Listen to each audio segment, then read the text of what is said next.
कहानी स्टार्ट होती है मॉस्को से। यहाँ पर एजेंट रोज एजेंट प्रेस्कोट से मिलने के लिए जाता है क्योंकि पृथ्वी खतरे में होती है। यहाँ पर एजेंट प्रेस्कोट एजेंट रोज से बताता है कि पिछले कई सालों में कई हमले हो चुके हैं और हर एक हमले की जिम्मेदारी अलग अलग ग्रुप ने ली। मतलब कई देश एक दूसरे पर हमले कर रहे हैं और ये हमले पूरी दुनिया को निगलते जा रहे हैं। ये हमले जानबूझकर कराए जा रहे हैं। मान लिया जाए अगर ये हमले बड़े देश पर हो जाए तो वह पूरी दुनिया को तबाह कर सकते हैं। मैं सिर्फ इतना जानता हूँ कि इन हमलों के पीछे कोई और नहीं बल्कि दूसरी दुनिया से आने वाले स्क्रल्स हैं। कुछ टाइम पहले निक फ्यूरी ने इन्हें पृथ्वी पर रहने का मौका दिया, वो भी तब तक जब तक कि इनका दूसरा ग्रह रहने लायक ना मिल जाए। लेकिन ये अब पृथ्वी को कब्जाना चाहते हैं, वो भी पूरी दुनिया को तबाह करके। अब यहाँ पर ट्विस्ट वाली बात तो ये है कि ये जो एजेंट रोज होता है ये कोई और नहीं बल्कि वही स्क्रल्स होता है जो कि भेष बदलकर एजेंट प्रेस्कोट से कुछ सबूत लेने के लिए आता है।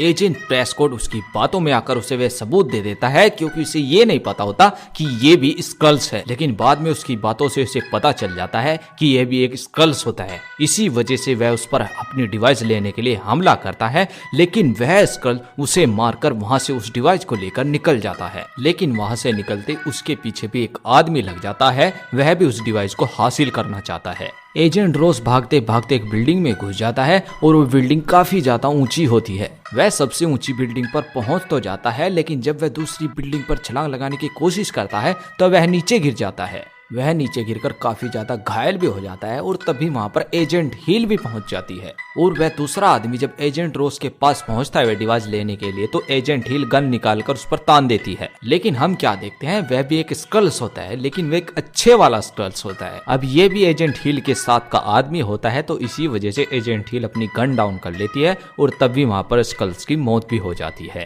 उधर नेक फ्यूरी की भी एंट्री हो जाती है क्योंकि वे पिछले कई सालों से स्पेस में रहा करते थे। अब जो कि पृथ्वी पर खतरा मंडरा रहा है तो धरती को बचाने के लिए वे एंटर हो जाते हैं। उन्हें लेने के लिए वहां पर एजेंट हिल पहुंच जाती है। निक फ्यूरी वहां से निकलते ही सीधा अपने दोस्त एजेंट टेलोस के पास पहुंचता है और उससे सीधे जाकर गले मिलता है। एजेंट टेलोस उसे सारी बात बताता है कि आखिरकार धरती पर चल क्या रहा है। उसके बाद ये तीनों बैठकर उस डिवाइस को ओपन करके उसके बारे में डिस्कस करते हैं जो कि अभी अभी ये उस बहरूपिये से लाए थे। उस डिवाइस से उन्हें ये पता चलता है कि उसमें एक उनका सरदार होता है जिसका नाम होता है ग्राविक। साथ ही उन्हें ये भी पता चल जाता है कि आखिरकार ये जो स्क्रल्स होते हैं ये कहां पर बॉम्ब सप्लाई करने वाले हैं। इसी वजह से एजेंट टेलोस नेक फ्यूरी से ये भी कहता है कि तुम्हें बुलाने की यही वजह है क्योंकि अगर स्क्रल्स अपने लक्ष्य में कामयाब रहे तो ये पूरी पृथ्वी को नष्ट कर सकते हैं।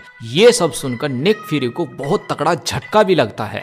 उधर प्रेसिडेंट को भी पता चल जाता है कि नेक फ्यूरी धरती पर आ चुका है, पर वे अपने मैनेजर से इस बारे में डिस्कस करते हैं कि आखिरकार नेक फ्यूरी धरती पर किस वजह से आया है। इधर नेक फ्यूरी शहर में घूम रहा होता है, तभी कुछ अनजान व्यक्ति उसे किडनैप करके एक कार में डाल देते हैं। नेक फ्यूरी को किडनैप करने वाला कोई और नहीं बल्कि उसकी एक दोस्त सोनिया नाम की लेडी होती है। अब समझने वाली बात यह है कि नेक फ्यूरी यहाँ पर जानबूझकर किडनैप होता है क्योंकि यहाँ पर इसने एक प्राइवेट कैमरा छुपा रखा है ताकि ये सारी जानकारी ले सके जो इस कमरे के अंदर चल रही है। अब जो कि नेक फ्यूरी का काम यहाँ पर हो जाता है तो नेक फ्यूरी आराम से वहाँ से निकल जाता है। अब हमें यहाँ पर ये लोकेशन दिखाई जाती है जहाँ पर स्क्रल्स का मेन अड्डा होता है। अब ये भी एक भटका हुआ स्क्रल होता है जो बाकी स्क्रल्स के साथ रहने के लिए जाता है। उसकी एंट्री के लिए वहां पर गाया पहुंचती है जो कि इसे सीधे जाकर बोलती है कि अपनी पहचान दिखाने के लिए अपने असली रूप में आओ। तभी वह स्क्रल्स अपने असली रूप में आ जाता है और उसे बाकी स्क्रल्स के साथ रहने के लिए एंट्री मिल जाती है। गाया इसे सीधे लेकर पहुंच जाती है स्क्रल्स के मेन अड्डे पर जहां पर बाकी स्क्रल्स रह रहे होते हैं। अब हमें वहां का सीन दिखाया जाता है जहां पर में सभी स्क्रल्स कुछ एक्सपेरिमेंट टाइप का कुछ कर रहे हैं,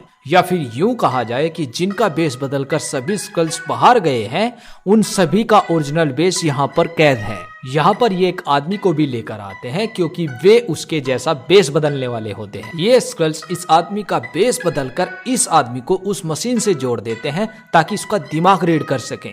इधर जो नेक फ्यूरी ने वहां पर कैमरा लगाया था उससे सारी जानकारी कलेक्ट करते हैं और इन्हें ये पता चल जाता है कि वे सारे स्क्रल्स बॉम्ब कहां सप्लाई करने वाले हैं। यहाँ पर हमें ग्राविक दिखाया जाता है जो कि सारे स्कल्स का मेन लीड कैप्टन होता है। अब जो कि इन्हें बॉम्ब सप्लाई करने होते हैं तो मैं इस बारे में बात कर रहे होते हैं कि आखिरकार बॉम्ब सप्लाई के लिए किस आदमी को चूज करें। तो इस काम के लिए वे गाया को चूज करते हैं। इसी वजह से वह स्कल्स गाया को सारी प्रक्रिया समझा देता है। गाया कुछ पैसे लेकर उस काम को करने के लिए वहाँ से निकल जाती है। इधर एजेंट टेलोस और नेक फ्यूरी को उस बॉम्ब सप्लायर का पता चल जाता है। इसी वजह से वे उसके पास तुरंत पहुँच जाते हैं। यहाँ पर इन दोनों के पहुंचने से पहले ही गाया उन बॉम्ब को लेकर वहाँ से निकल जाती है। यहाँ पर ये दोनों इस आदमी से यानी स्कल से उन बॉम्ब्स के बारे में पूछने की कोशिश करते हैं, लेकिन वह कुछ नहीं बताता और हाथापाई के दौरान वह स्कल्स मारा जाता है। गाया सीधे आकर वे बॉम्ब उस स्कल्स को पकड़ा देती है जिसने उसे वहाँ पर भेजा था। इधर यही गाया अपने फादर टेलोस के पास पहुंच जाती है क्योंकि वह टेलोस उसका फादर होता है और वह कुछ जानकारी देने के लिए उसके पास पहुंचती है क्योंकि वह नहीं चाहती कि दुनिया बर्बाद हो जाए। वह उन्हें सारी जानकारी दे देती है कि ये बॉम्ब जो हैं ये कब और कहां सप्लाई होने वाले हैं। ये सारी जानकारी वे एजेंट हिल और नेक फ्यूरी दोनों को बता देता है। अगले दिन नेक फ्यूरी अपनी पूरी टीम को लेकर वहां पहुंच जाते हैं जहां पर ये सारे स्कल्स पहुंचने वाले हैं और वहां पर ब्लास्ट करके दुनिया को तबाह करने वाले हैं। अब अपने टाइम के मुताबिक गाया उन बॉम्ब्स को लेकर वहां पर पहुंच जाती है तो एजेंट हिल को पता चल जाता है तो वे उसके ऊपर अपनी नजर गड़ा लेते हैं। लेकिन कुछ स्क्रल्स उन्हें चकमा देकर वहां से वे बैग लेकर निकलने की कोशिश करते हैं। वे उन्हें स्क्रल्स को पकड़ने की कोशिश तो करते हैं लेकिन वे स्क्रल्स कहीं गुम हो जाते हैं। नेक फिर उन्हें ढूंढने की भी कोशिश करता है लेकिन वे नहीं मिलते। वे स्कल्स उन्हें सभी को चकमा देकर वहां पर सारे बॉम्ब फिट कर देते हैं। अब वहां पर ग्राविक भी पहुंच जाता है, वो भी बॉम्ब ब्लास्ट करने के लिए, और वह बटन दबाकर इतना बड़ा बॉम्ब ब्लास्ट कर देता है, काफी ज्यादा तबाही मच जाती है और बहुत से लोग भी मारे जाते हैं। अब यहाँ पर ग्राविक नेक फ्यूरी के बेस में आकर एजेंट हिल को गोली मार देता है और वह वहां पर मर जाती है। दोस्तों यहाँ पर एक सस्पेंस क्रिएट हो जाता है, क्या एजेंट हिल सच में मर जाती है? ये सच जानने के लिए आपको उसका नेक्स्ट पार्ट देखना होगा और नेक्स्ट पार्ट भी हम जल्दी अपलोड करने वाले हैं। तो दोस्तों इसका नेक्स्ट पार्ट देखने के लिए हमारे चैनल को सब्सक्राइब कीजिए ताकि इसका नोटिफिकेशन सबसे पहले आपके पास पहुंच जाए। मिलते हैं इसका नेक्स्ट पार्ट लेकर, वो भी जल्द ही।